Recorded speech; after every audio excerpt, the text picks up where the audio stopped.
তো আজকের ভিডিওতে কথা বলবো মোহনবাগানের যে এই ডুরান্ড কাপ কোয়ার্টার ফাইনাল যে খেলাটা আছে সেটা নিয়ে একটু কথা বলবো। তো মলিনা তার ঝুলি থেকে কী রকম যে ম্যাথামেটিক্সের পার্ট বার করবে বা ছক বার করবে তা আমার জানা নেই, তবে আমি একটা ছোট্ট করে ছক তৈরি করেছি, সেটা আপনাদের সামনে নিয়ে এলাম।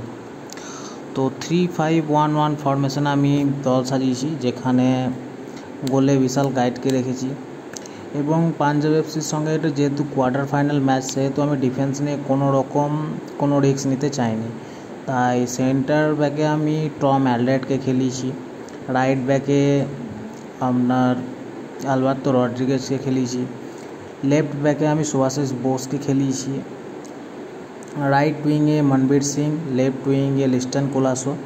একটু ডিফেন্সিভ দিক থেকে আমি ডিফেন্সিভ মিডফিল্ড রোলে আপুইয়াকে খেলিয়েছি এবং অ্যাটাকিং দিক থেকে গেলে আমি অনিরুদ্ধ থাপা সাথে সাহাল তো আছেই, আর তাদের একটু উপর থেকে দিমিত্রি বেটাটসকে ইউজ করেছি এবং সেন্টার ফরওয়ার্ডে আমি জেসন কামিংসকে শুরু থেকে খেলিয়েছি।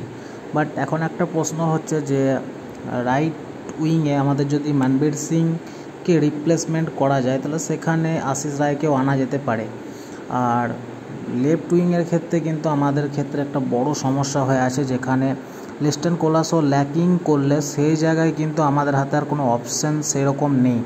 যেহেতু আশিক কুনিয়ানের চোট আছে সেহেতু তাকে তো আর কোনোভাবে ইউজ করা যাবে না। তো এখানে বড় একটা ফ্যাক্টর হয়ে থাকবে লিস্টন কোলাসো কীরকম পারফরমেন্স করে সেটার ওপর। আর মিডফিল্ড পজিশনে সাহাল, থাপা আর আপুইয়ার জায়গায় যে কোনো একজনকে শেষের দিকে ম্যাচের রেজাল্ট যদি হয়ে যায় শেষের দিকে তুলে নিয়ে সেখানে আমরা অবশ্যই অভিষেক সূর্যবংশীকে খেলাতে পারি।